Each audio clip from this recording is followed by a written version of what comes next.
radiopsy.com. Connaître pour bien être.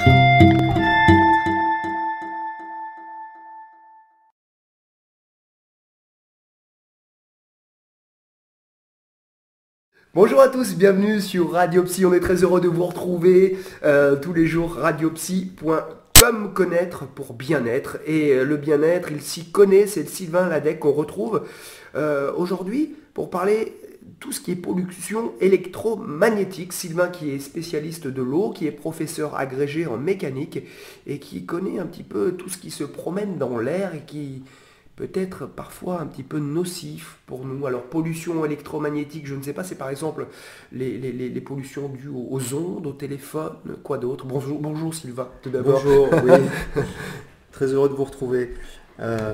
Alors effectivement, moi je me suis rendu compte que j'étais devenu sensible aux ondes, à l'électricité, à l'ordinateur, au téléphone. Et ben ça a un nom, ce syndrome, entre guillemets, ça s'appelle l'électro-hypersensibilité. Alors ça veut dire quoi et en fait, c'est une, on va dire, une sensibilité du corps à ressentir ce que d'autres ne ressentent pas, en fait. Hein. Comment ça se manifeste? Alors, ça peut avoir des voies très très très différentes. Il y a des gens qui vont sentir, par exemple, un petit goût métallique dans la bouche, une petite tension dans les mâchoires. Il y a d'autres personnes qui vont avoir des maux de tête. Il y a des personnes qui vont avoir des palpitations. On peut avoir même des nausées. Ah oui, physiquement ça va loin. Après, on peut avoir des problèmes de sommeil, une mauvaise qualité de sommeil. Souvent, une mauvaise qualité de sommeil, c'est lié effectivement à un environnement électromagnétique qui est, on va dire, trop important. Donc tout ça, effectivement, ça se mesure avec des appareils. Et comme moi, c'est vrai que je ressens, mais j'aime bien aussi valider ce que je ressens par des mesures. Et lorsque vous arrivez chez quelqu'un, que la personne se dit, ben moi je suis tout seul à sentir des choses bizarres, je me demande même si je suis pas fou. Et puis que quand vous mesurez les ondes dans son appartement, et que cette personne se rend compte qu'à l'endroit où elle se sent le plus mal chez elle, c'est les endroits où on a les valeurs de champ électromagnétiques les plus importants, ben la personne, elle se dit, ben tiens, je ne suis pas fou, ce que je ressens, ça a une réalité, ça se mesure, et du coup, on lui explique qu'en fait, ben, les champs électromagnétiques, à certains endroits, c'est vrai que dans une maison, ça peut être très inégal, il y a des endroits où il peut y avoir des nœuds, et puis des endroits, il peut y avoir des vides où il n'y a presque pas de Mais ils viennent d'où ces champs? Alors moi, à une époque, j'ai fait enlever le Wi-Fi parce que je travaillais à côté de ma box et j'avais, pourtant c'était une époque où je ne téléphonais pas beaucoup avec mon portable, mais j'avais quand même mal du côté gauche de la tête, dans le cerveau, et je me suis aperçu, je me suis dit, mais qu'est-ce qu'il y a à gauche de moi? Et je vois la borne Wi-Fi. Donc là, c'était très clair. Je dis, mais voilà, et on le sent, même à la limite, pendant un jour, on n'est pas à la maison, ça s'en va, on n'a plus mal. Tout à fait. Et alors, bon, là, c'était en l'occurrence la box, c'est clair et net, c'est reconnu d'ailleurs hein, par beaucoup de monde. Bien sûr. Mais alors, là, par contre, c'est nœud magnétique. Alors, il viendrait d'où? D'antennes? Ou alors, il y a des choses qui se passent sous la Terre? Alors, ça vient d'où, tous ces trucs-là? Tout à fait. Alors, il y a plusieurs choses. Il y a, effectivement, il y a de nombreuses sources aujourd'hui de pollution électromagnétique. D'ailleurs, on en rajoute toujours plus. Alors, ça va de... En fait, la plus grosse source de pollution électromagnétique dans un appartement ou une maison, c'est en général le téléphone sans fil numérique de standard DECT. La plupart de ces téléphones rayonnent, que vous téléphoniez ou non, ils rayonnent tout le temps. Enfin, tous les téléphones qu'on a à la maison, c'est-à-dire le téléphone classique mais qui n'a plus de fil. Exactement. Donc ces téléphones-là, sauf certains modèles qui sont à faible rayonnement et qui donc ne rayonnent pas quand on s'en sert pas, il y en a très très peu sur le marché aujourd'hui, ça commence à se développer, alors que par exemple en Suisse, l'équivalent de France Télécom Suisse ne diffuse que des téléphones comme ça, mais aujourd'hui en France, on est un peu en retard. Donc il faut savoir que cette pollution des téléphones, des bases de téléphones, DECT, c'est la plus grosse pollution électromagnétique dans un appartement.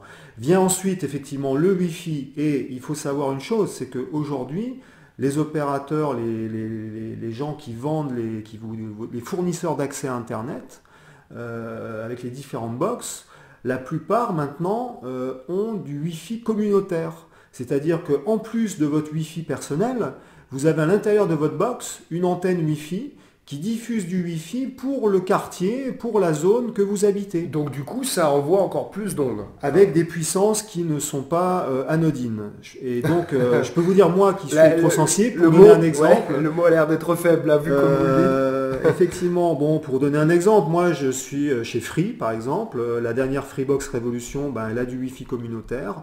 J'ai appelé plusieurs fois Free pour leur demander, dès que j'ai reçu cette box, j'ai coupé mon Wi-Fi personnel parce que moi j'utilise des câbles Ethernet.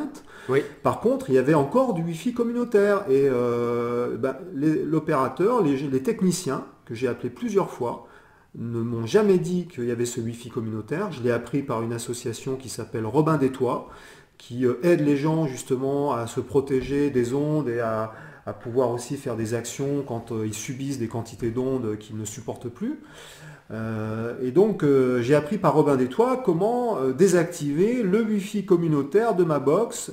Et donc je peux vous dire que moi j'avais des tensions musculaires au niveau des trapèzes, dans les épaules, et que ça devenait invivable. Ça avait complètement réveillé mon électro-hypersensibilité.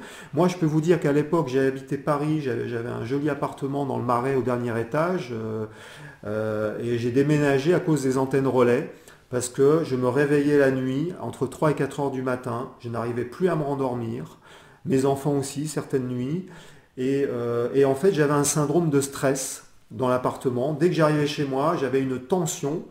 Et quand j'ai lu des revues qu'édite l'association Prix Artem, qui est une autre association, une des premières en France à essayer de réguler un peu toutes ces ondes, et l'implantation sauvage des antennes relais, et donc j'ai lu un article hyper intéressant qui expliquait que des tomates que l'on irradie avec des ondes comme des ondes d'un portable, un téléphone portable, Oui. eh bien, elles génèrent des protéines de stress. C'est une expérience qui a été faite alors. Tout à fait. Donc, Elle génère des protéines, des protéines de stress. Exactement. Donc même les végétaux que l'on soumet à des pollutions électromagnétiques, même les végétaux sont sensibles et donc aujourd'hui c'est vraiment démontré. Mais qu'est-ce que c'est des protéines de stress? C'est comme une hormone? Non. Ça existe pour de vrai? En fait, exactement, ce sont donc des substances chimiques que notre corps va pouvoir générer. Et donc, en fait, le corps, quand on a du stress, notre corps génère certaines substances. Hein, donc après, il y a des hormones qui vont réguler ces substances. Le truc, c'est que on épuise le corps quand le corps... Je ne suis pas un spécialiste en médecine, mais les gens qui s'y connaissent comprendront très facilement. Les médecins me comprendront très facilement aussi. C'est-à-dire qu'en fait, quand on a un excès de stress, le corps sécrète certaines hormones pour contrebalancer ce stress et pour équilibrer en fait. Mais le truc, c'est que quand on génère trop d'hormones, on épuise les glandes en fait. Et en fait, on épuise de manière beaucoup trop rapide, on va dire, notre capital, on va dire, de sécrétion à venir sécréter ces hormones, si vous voulez, qui pourraient nous servir à d'autres moments. Tout à fait. Ouais. Donc si on sollicite trop le système hormonal, on va épuiser notre capital, on va dire, d'hormones. Et alors, ces antennes, sur ces antennes-là, donc quelqu'un qui vit dans un appartement, on voit des fois des immeubles avec des énormes antennes relais. Quelqu'un qui habite là, il pourrait, donc ces ondes-là amènent une sécrétion supplémentaire. Tout à fait. En fait, il y a des études qui ont été faites, je vais vous dire jusqu'où ça va, parce qu'il y a une hormone qui est la mélatonine, qui est normalement une hormone qui permet de contrecarrer par exemple les cellules cancéreuses. Hein. C'est une hormone anti-cancer. C'est une hormone aussi qui favorise le sommeil. Hein, et c'est une hormone normalement qu'on sécrète la nuit dans le noir. Donc il faut vraiment dormir. Il ne faut pas dormir avec de la lumière, sinon on aura moins de sécrétion de mélatonine. Eh bien on s'est rendu compte que sur le moyen terme, les pollutions électromagnétiques, que ça soit l'électricité domestique ou les ondes, avait tendance à faire diminuer cette sécrétion de mélatonine. Donc, il y a des études qui ont été faites en Allemagne, enfin, il y a différentes études, il y a des centaines d'études qui ont été faites autour des antennes relais. Et je peux vous dire qu'il y a des études très sérieuses qui ont été faites par des médecins en Allemagne qui ont étudié les données médicales autour d'une antenne relais 5 ans avant l'implantation d'une antenne et 5 ans après l'implantation d'une antenne. Donc pendant 10 ans. Voilà, et bien au niveau du taux de cancer, on est à un facteur de 3 ou de 4. J'ai plus le chiffre exact en tête parce qu'il y a différentes études qui se ressemblent. Qu'est-ce que ça veut dire? Eh bien, la quantité déclarée de cancer avait été multipliée par 3 ou 4. Ah oui, un facteur en 5 ans, au x4 sur les gens qui habitaient... Pour les gens qui habitaient à proximité d'une antenne relais. Donc voilà, ce sont les chiffres. Ils disent que c'est reproductible. Eux-mêmes l'ont refait à différents endroits. Voilà, ce genre d'étude qui sort. À l'époque, lorsque la 3G est sortie, il y avait un organisme qui est l'équivalent du CNRS en Hollande, qui avait fait une étude sur l'influence des antennes 3G. Ils avaient pris 2 groupes de population, un groupe de population dit sensible et un groupe de population dite non sensible. Et ils ont exposé les gens comme s'ils étaient à 300 mètres d'une antenne 3G pendant 45 minutes. Eh bien, ces 2 populations ont montré des modifications du comportement et de leur faculté d'apprentissage au bout de 45 minutes. C'est-à-dire que les gens étaient devenus beaucoup plus agressifs et au niveau de la faculté d'apprentissage, les gens avaient beaucoup plus de mal à se concentrer et à apprendre des choses nouvelles. Vous vous rendez compte, donc en 45 minutes, donc les données statistiques étaient significatives, il y avait une modification chez les 2 types de populations, et c'est une étude qui a été faite en double aveugle. Donc c'est une étude qui a été faite vraiment sérieusement par l'équivalent du CNRS en Hollande. Et aujourd'hui, on est en train de nous ajouter la 4G, donc qui est plus puissante, du 800 MHz et du 2400 MHz. Donc en fait, ce qui se passe, c'est que plus vous montez haut dans les fréquences, plus en fait, ça va avoir des effets sur le corps. En fait. Alors on parle du cerveau en général pour les ondes, mais on l'a vu tout à l'heure au niveau des hormones ou de ce que le corps sécrète. Donc ça touche le cerveau, ça touche aussi le corps, ça touche l'intégralité de notre entité physique. Et peut-être au-delà. Alors, il y a un livre qui est sorti qui s'appelle « Votre GSM, votre santé, on vous ment ». Et donc vous avez un regroupement de 4 scientifiques indépendants, dont le docteur Richard Gauthier, qui est spécialisé dans tous ces domaines-là. Et il a publié en fait un tableau très synthétique qui montre à court terme, à moyen terme et à long terme les effets des ondes électromagnétiques. Et ça va de, si vous voulez, avec un téléphone portable, par exemple, si vous communiquez plus de 3 minutes avec le téléphone collé à l'oreille. Oui, comme tout le monde fait. Et il y en a qui le font même dans des endroits fermés, ce qui augmente la puissance, parce que le téléphone doit envoyer plus pour traverser, je sais pas, des murs. Alors sous le métro, n'en parlons pas. Et moi, je vois des gens comme ça, je dis, il est en train d'en prendre plein la courge, quoi. Tout à fait. Donc en fait, si vous téléphonez plus de 3 minutes avec un téléphone portable collé à l'oreille, vous avez votre barrière hémato-encéphalique qui devient perméable. Alors ça veut dire quoi? Ça veut dire qu'en fait, vous avez des substances qui vont pénétrer dans le cerveau, qui normalement sont arrêtées par cette barrière hémato-encéphalique. Et là, au bout de 3 minutes, votre barrière devient perméable. Ça veut dire que vous avez des substances qui circulent dans votre sang qui vont pénétrer dans le cerveau alors qu'elles ne devraient pas. Et ça peut provoquer des micro-œdèmes, des inflammations. Moi, par exemple, au bout de 3 minutes, si je téléphone avec un portable non protégé pendant 3 minutes à l'oreille, je vais effectivement je commence à avoir mal à la tête.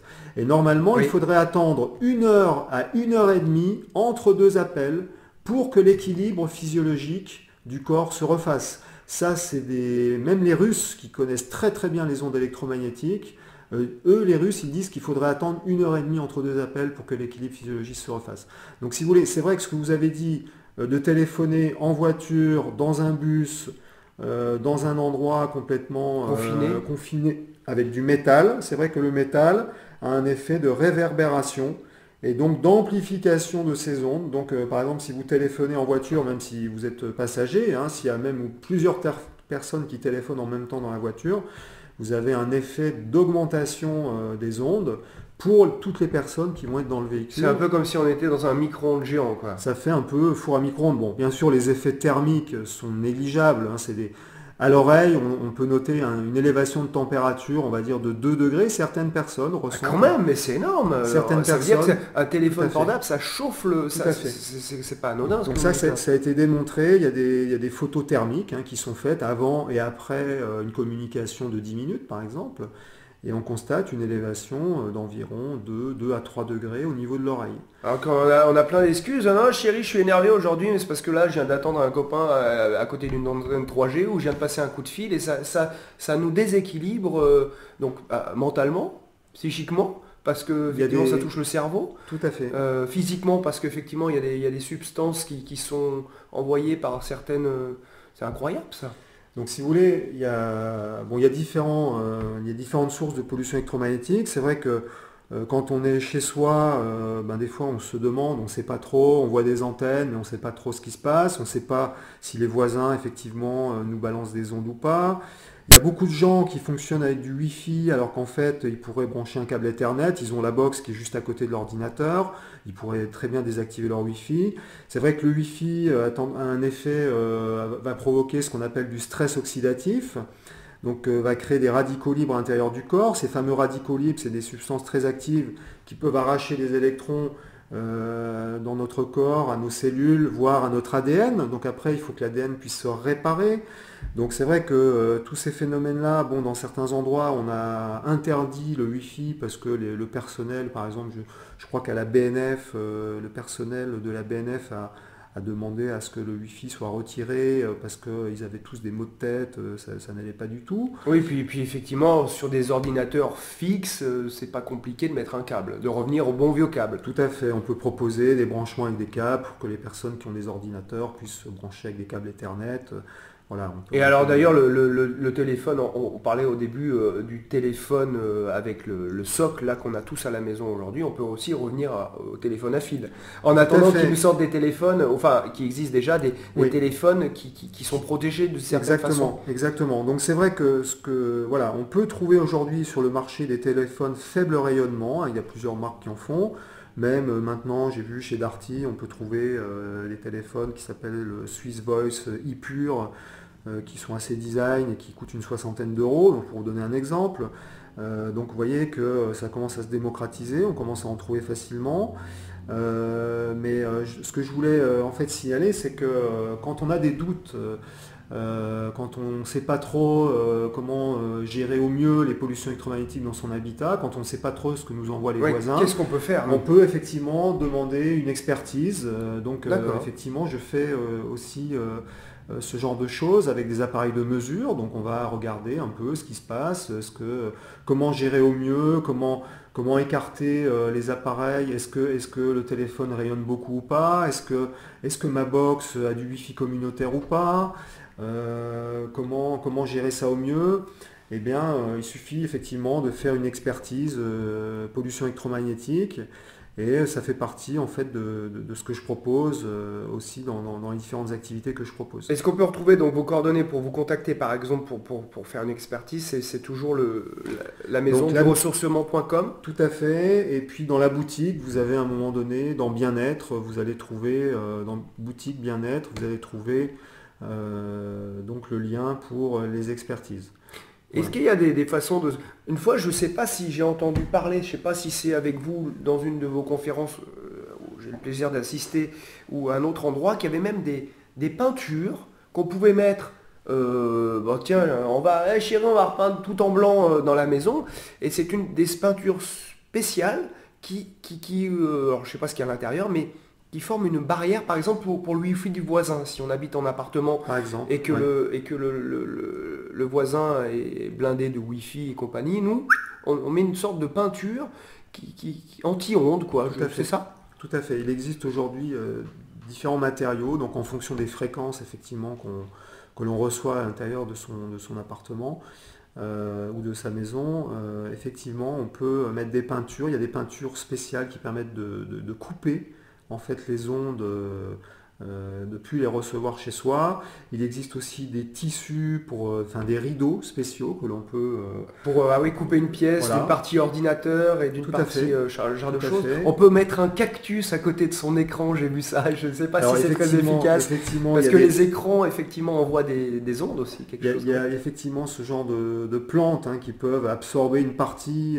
des pollutions électromagnétiques, qui vont se nourrir en fait des pollutions. Ça, c'est les remèdes de grand-mère moderne, ça. Voilà, bon après, si vous voulez, en tant qu'électrosensible, j'ai pas eu l'occasion effectivement de tester le cactus, mais j'ai testé pas mal de choses. Et, Qu'est-ce qu'il y a d'autre? Quelles sont les protections, effectivement? Alors, on parle de cactus, mais tout à l'heure, on parlait de si on n'a pas un téléphone protégé, alors ça veut dire qu'il y a des téléphones protégés. Alors, c'est quoi une protection de téléphone? Il y a différents types de protection, c'est des petites pastilles qu'on va venir coller au dos du